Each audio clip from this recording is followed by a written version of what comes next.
नमस्कार दोस्तों, मेरा नाम है भालचंद्र। ब्रह्मांड सिद्धाश्रम में आप सभी का स्वागत है। आज के इस वीडियो में हम चर्चा करेंगे धनु राशि का अप्रैल 2022 का संपूर्ण राशिफल। कैसे होंगे ग्रह योग, कैसे होंगे ग्रहों के राशांतर और वो आपके राशि पर किस प्रकार से प्रभाव करने वाले हैं, कौन से निर्णय आपको लेने हैं, कौन से निर्णय आपको टालने हैं, सभी के बारे में चर्चा इस वीडियो में हम करने वाले हैं। अपना जो चैनल है ब्रह्मांड सिद्धि एस्ट्रो, इस चैनल पर मेष राशि से लेकर मीन राशि तक की जो सभी 12 राशियां हैं, इन सभी 12 राशियों का अप्रैल 2022 का राशिफल क्या होगा, इस विषय पर वीडियो अपलोड हो चुके हैं। आप उसका आनंद जरूर लीजिए। तो आज के इस वीडियो में हम चर्चा करेंगे धनु राशि का अप्रैल 2022 का संपूर्ण राशिफल। यह जो राशिफल है, यह राशिफल चंद्र राशि के आधार पर है, या फिर जिनके नाम धनु राशि पर है उनके लिए ये वे जो व्यक्ति हैं वे भी इस यह जो राशिफल है इसका अनुभव कर सकते हैं। तो सबसे पहले हम यह देखेंगे कि आपकी जो मानसिकता है, आपकी जो साइकी है, आपकी जो सोच है, वो किस प्रकार की हो सकती है इस महीने में। जैसे कि यहाँ पर आपके राशि का जो स्वामी है गुरु, जो कि आपके तृतीय भाव में भ्रमण कर रहा है, और दिनांक 14 तारीख के बाद यह जो गुरु है ये आपके चतुर्थ भाव में भ्रमण करेगा।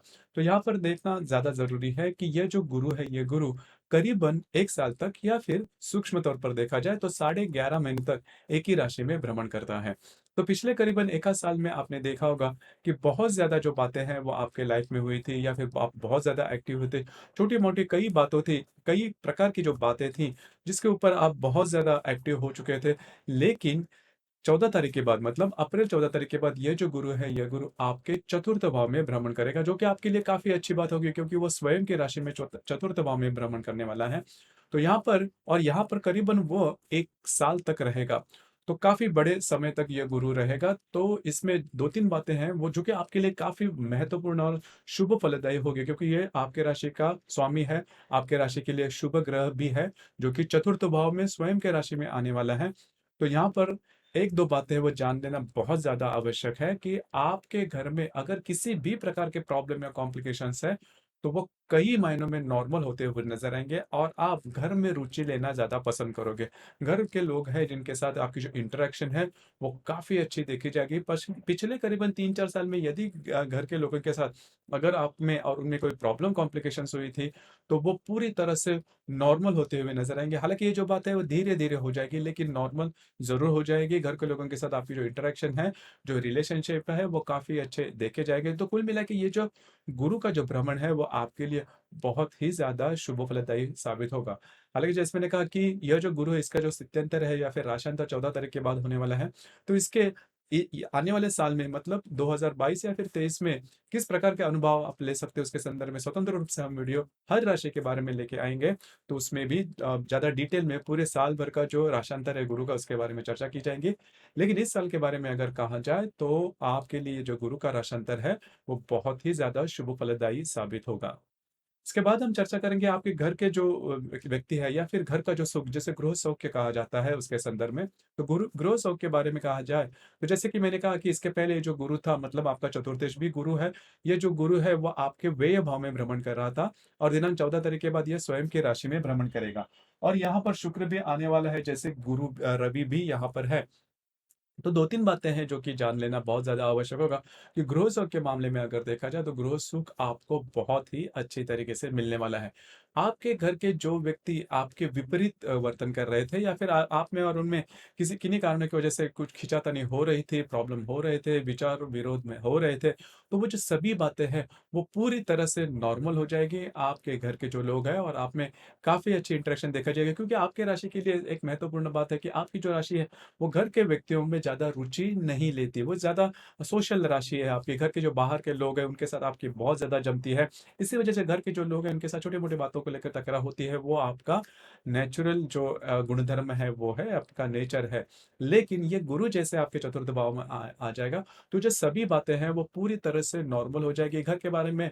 या फिर जो धनु राशि के व्यक्ति है उनके लिए भी ये भी कहा जा सकता है कि नया घर लेना, खुद की नई वास्तु लेना, या फिर घर रिनोवेट करना, घर के बारे में कुछ अच्छी बातें होना, या फिर घर में किसी नई वस्तु जो अधिभौतिक सुख की वस्तु है, लैविश लाइफस्टाइल जिसे हम कहते हैं, वो भी आप अनुभव कर सकते हैं। तो करीबन मोटे तौर पर अगर देखा जाए तो ये जो गुरु का भ्रमण आज पे चतुर्थ भाव में होने वाला है आने वाले साल में, वह आपके लिए गृह सुख के मामले मामले में काफी ज्यादा शुभ फलदायी साबित होगा।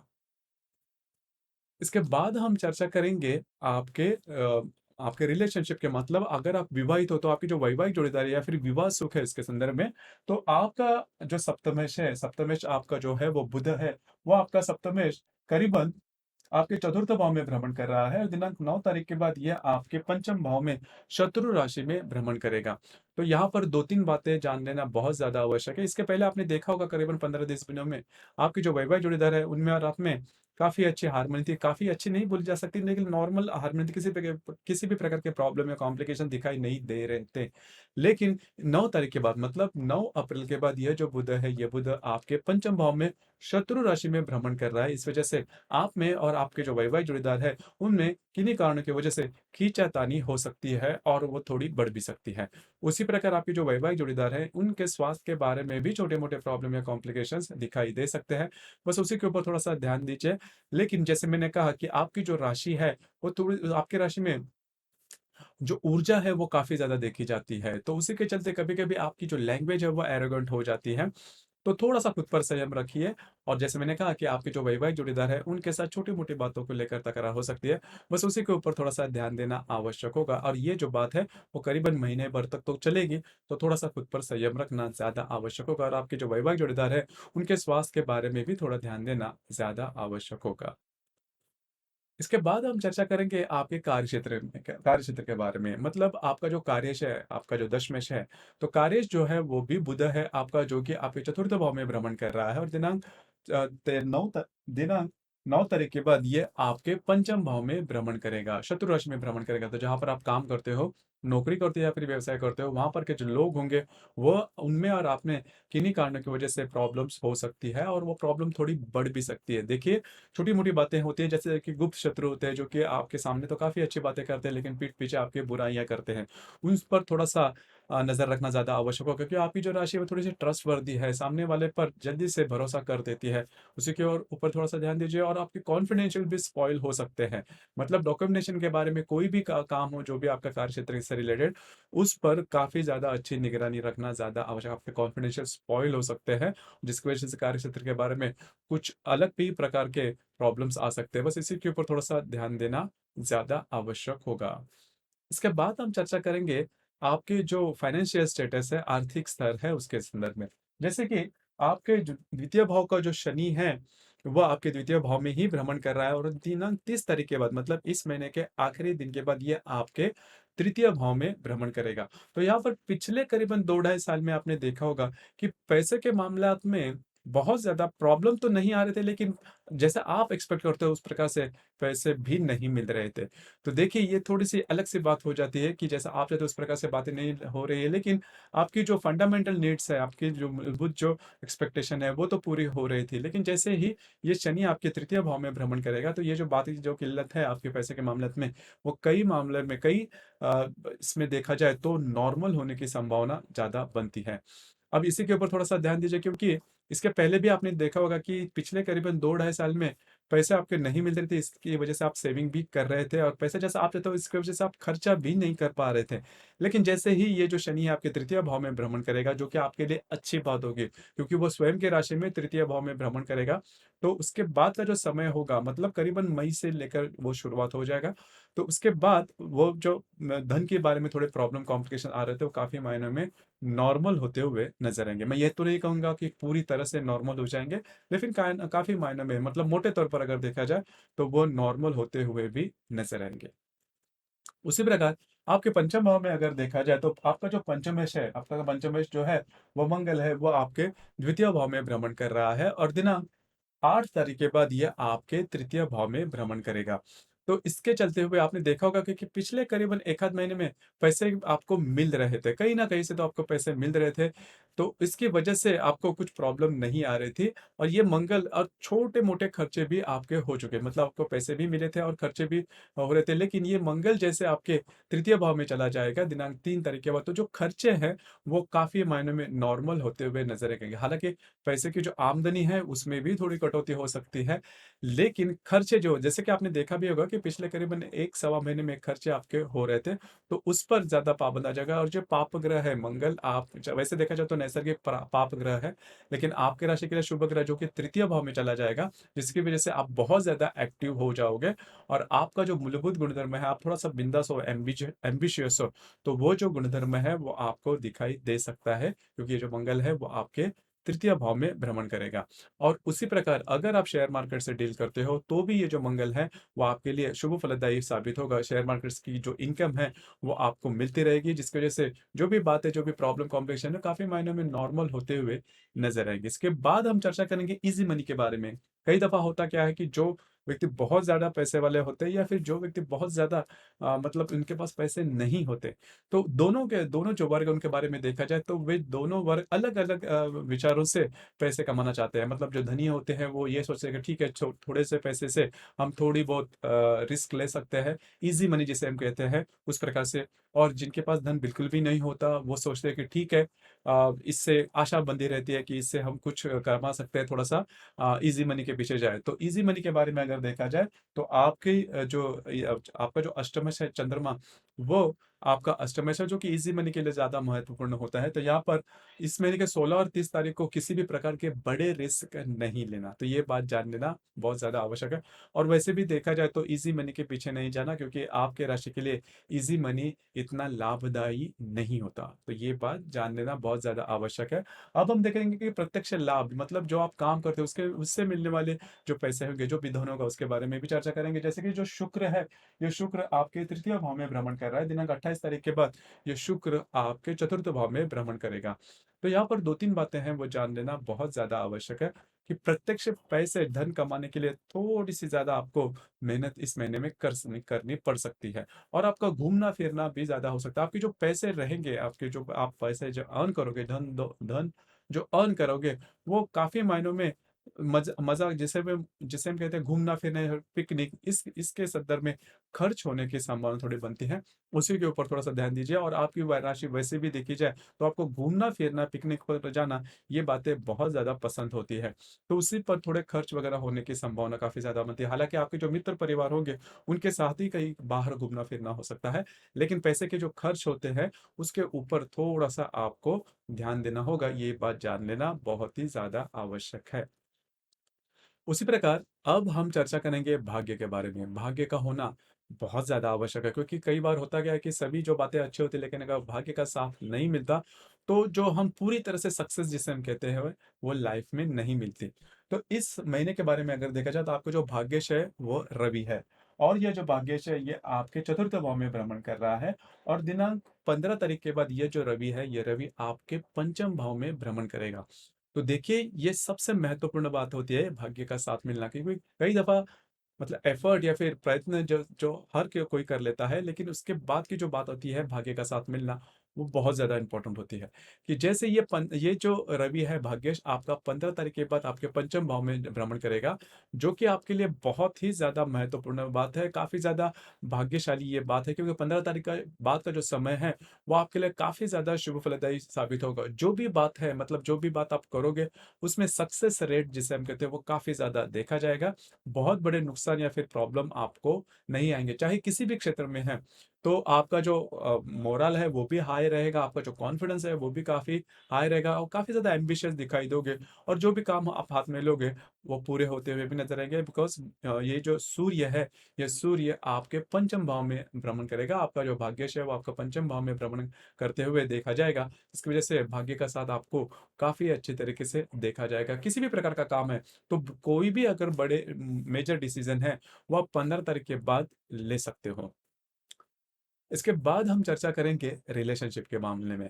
अब आपकी जो कुंडली है वो क्या कहती है। तो रिलेशनशिप के मामले में अगर देखा जाए तो आपका जो मंगल है, यह मंगल आपके द्वितीय भाव में भ्रमण कर रहा है। दिनांक 8 तारीख के बाद ये आपके तृतीय भाव में भ्रमण करेगा। तो आपके रिलेशनशिप में जो भी व्यक्ति है उनके साथ आपकी जो रिलेशनशिप है वो काफी अच्छी देखी जाएगी।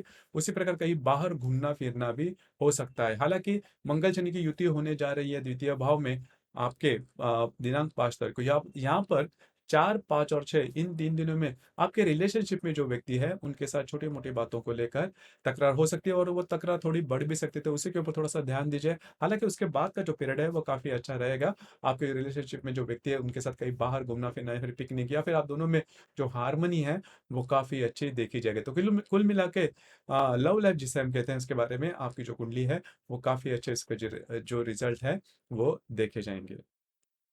इसके बाद हम चर्चा करेंगे जो महिला वर्ग है उनके बारे में। महिला वर्ग के बारे में ख़ास करके जो गृहिणी हैं, उनके बारे में अगर देखा जाए तो उनका जो सारा जीवन होता है, उनका सारा जो लक्ष्य होता है, वो घर के जो लोग होते हैं उनके प्रति होते हैं, उनके इस सुख में वो सुख अपना मानती है।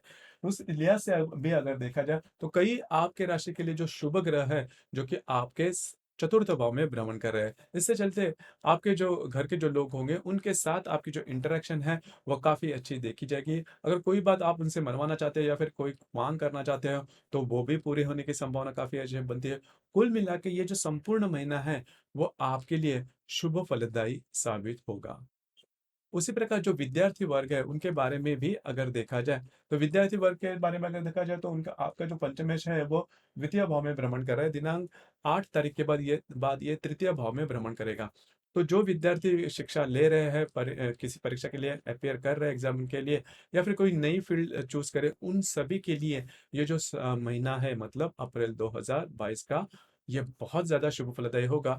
8-9 तारीख के बाद का जो समय है, उसमें आपकी जो साइकी है, आपका जो दृष्टिकोण है, आपकी जो सोच है, उसमें काफ़ी अच्छा या फिर शुभ फलदायी बदल देखा जाएगा।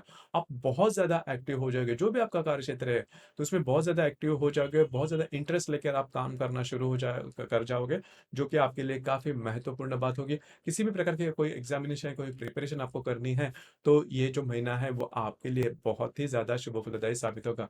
लेकिन इसके बाद मैं एक बात कहना चाहूँगा, यद्यपि ये यहाँ पर मंगल आपके साथ है या फिर कई जो बातें हैं या फिर भाग्य का साथ भी आपको काफ़ी अच्छे तरीके से मिल रहा है।